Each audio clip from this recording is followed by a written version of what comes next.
Atenção! Vai começar agora uma teleaula de manutenção do curso profissionalizante. Este módulo tem um total de 35 aulas. Hoje, você vai assistir à teleaula número 22. Bons estudos!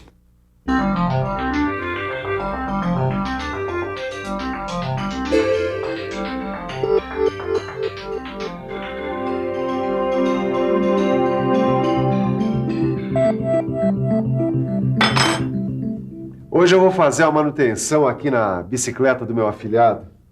Ele não queria que eu trouxesse a máquina aqui para a oficina, mas eu achei que já estava na hora de uma preventiva.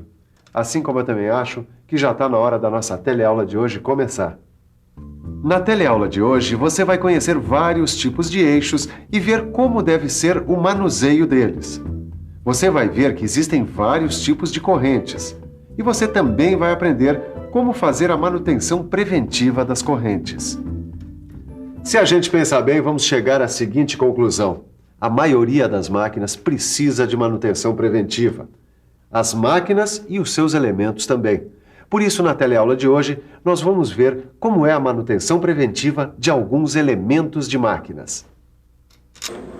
Ô Tito, oi, olha só quantos elementos de máquina a gente tem aqui, ó. Tudo novinho, uma beleza, rapaz. É verdade, Caio, mas a gente só vai usar se precisar trocar. Afinal, isso aqui é uma manutenção preventiva, né?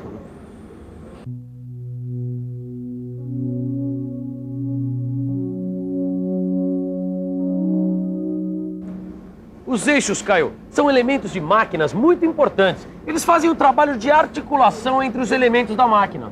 Os eixos também podem transmitir potência, produzir força através de movimentos de rotação. Exatamente. Agora a gente vai ver do que os eixos são feitos. Existem eixos que são construídos em aço com baixo ou médio teores de carbono. Também existem eixos que são construídos com aços liga. Os eixos com aços liga são muito resistentes. E os eixos com médio teor de carbono precisam de um tratamento térmico superficial para proteger a superfície quando há um contato direto com as buchas, os rolamentos e os materiais de vedação. Isso já faz parte da manutenção preventiva deles. Existem vários tipos de eixos. Vamos ver agora como são os eixos maciços. Os eixos maciços têm a seção transversal circular e maciça. Alguns eixos possuem degraus. Esses degraus servem de apoio para o ajuste das peças montadas neles. As extremidades dos eixos são chanfradas e isso evita a rebarba. As arestas internas são arredondadas para impedir a concentração de esforços localizados no eixo. Lá em cima, naquele avião que acaba de passar, tem um outro tipo de eixo, o eixo vazado. Os eixos vazados são mais resistentes aos esforços de torção e flexão. São ideais para os motores de avião porque não são pesados, apesar de serem bem resistentes. As bicicletas também têm eixos. Não são eixos tão resistentes quanto os eixos dos aviões, mas o princípio é sempre o mesmo, nos automóveis, nas motocicletas e em outros veículos. Esse eixo aqui também é bastante forte e resistente. É um eixo cônico. Nele se encaixam os componentes que têm furos cônicos.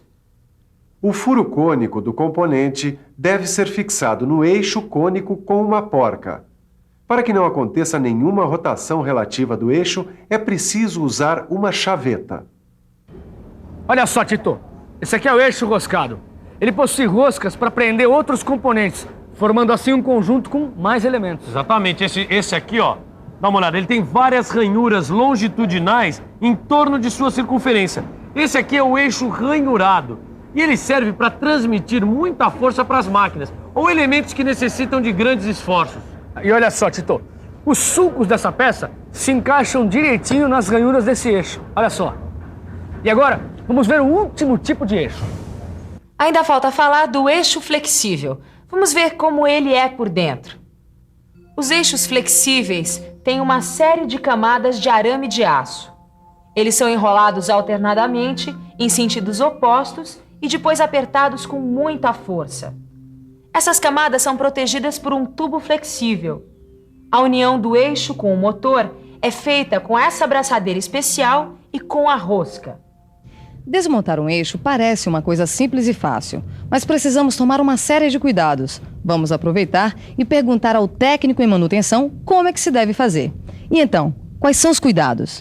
Em primeiro lugar, a gente deve tirar todos os elementos de fixação do eixo.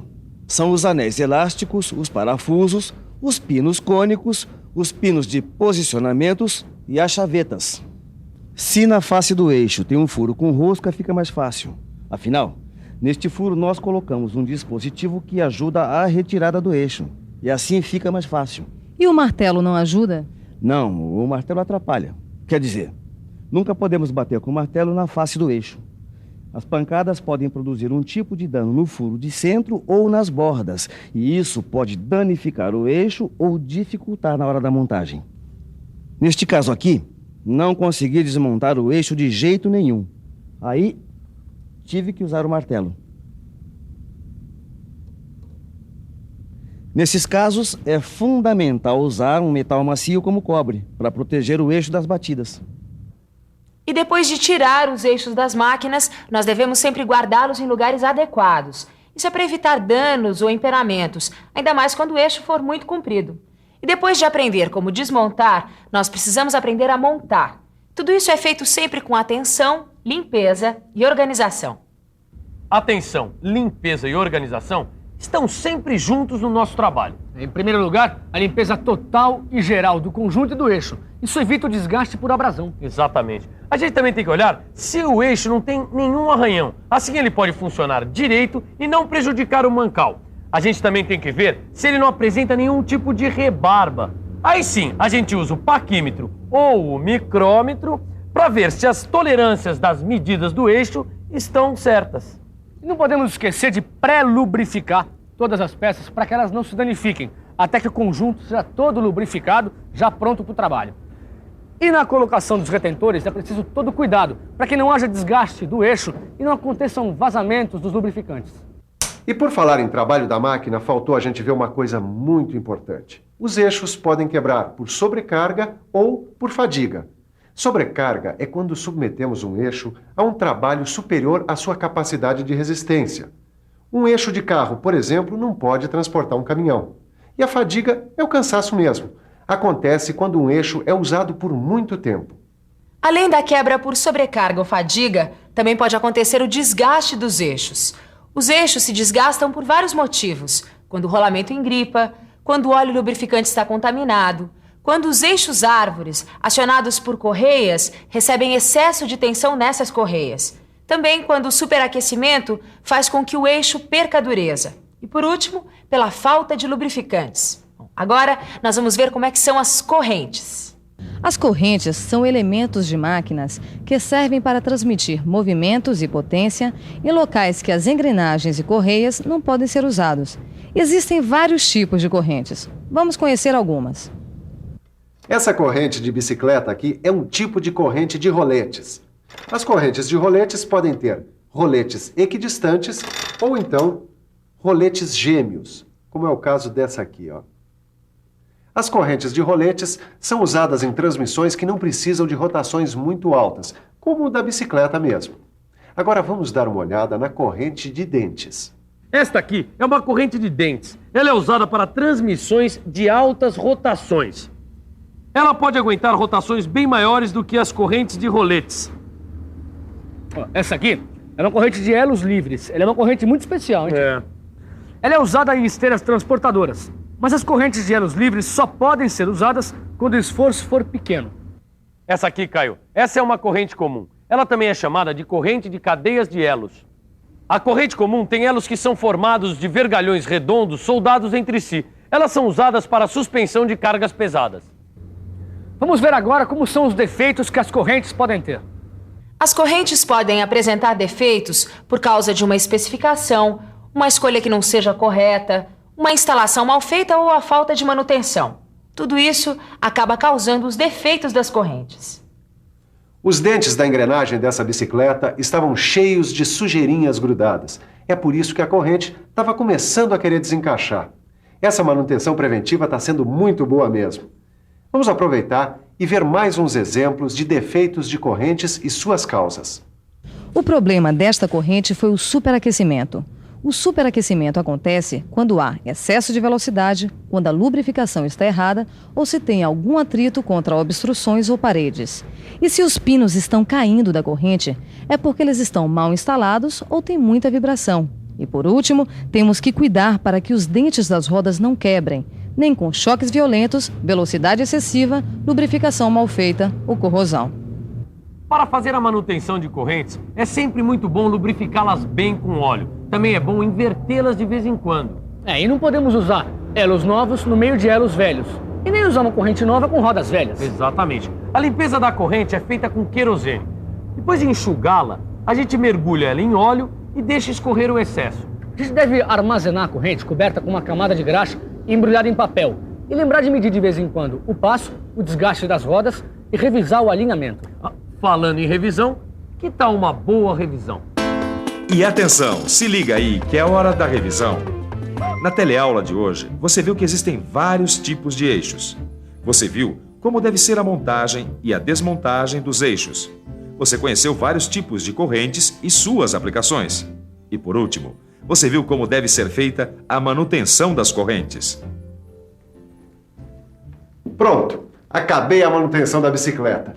E acabou também mais uma teleaula de manutenção. E para fazer a manutenção dos nossos conhecimentos, você já sabe. É só estudar e fazer os exercícios. Bons estudos e até a próxima!